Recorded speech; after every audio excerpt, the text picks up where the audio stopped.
Truth big again. Vendetta Sasuwa Magusen. Tatoka sheduku vapinza pisi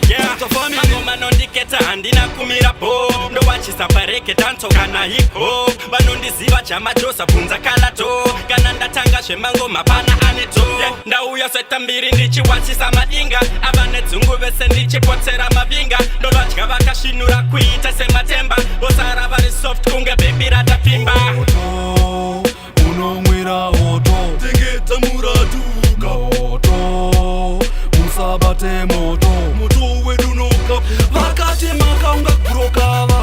Vakati makaunga kurokava Manchi atikendenge singema vendetta Papa izoti because imoyo doshigeta Vakati makaunga kurokava Vakati makaunga kurokava Manchi atikendenge singema vendetta Papa izoti because imoyo doshigeta Saka uti maka muchatupeza ingi Zoyita mapeni atokwire mutengo Saka uti maka muchatopera tsoka Mkanyeperwa tatsva hatita mbisoka Saka goze bata ngoma tinozibata Una mayeta mzikona vari kukwata Kukwata kunga bota Tovati mtanda bota Mapatano anokopa Truth big again izimani Tova tova unga kurokava Vakati maka unga kurokava Manchi atikendenge singema vendetta Papa izoti because imoyo doshigeta Vakati maka unga kurokava Vakati maka unga kurokava Manchi atikendenge singema vendetta Papa izoti because imoyo doshigeta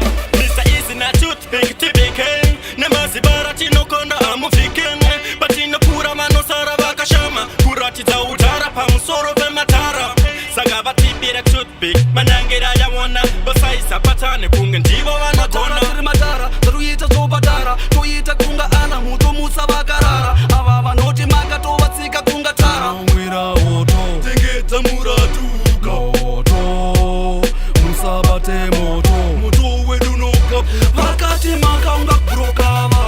Vakati maka unga kurokava Manchi atikendenge singema vendetta Papa izoti because imoyo doshigeta Vakati maka unga kurokava Vakati maka unga kurokava Manchi atikendenge singema vendetta Papa izoti because imoyo doshigeta Vakati maka unga kurokava Vakati maka unga kurokava Manchi atikendenge singema vendetta Papa izoti because imoyo doshigeta Vakati maka unga kurokava Vakati maka unga kurokava Manchi atikendenge singema vendetta Papa izoti because imoyo doshigeta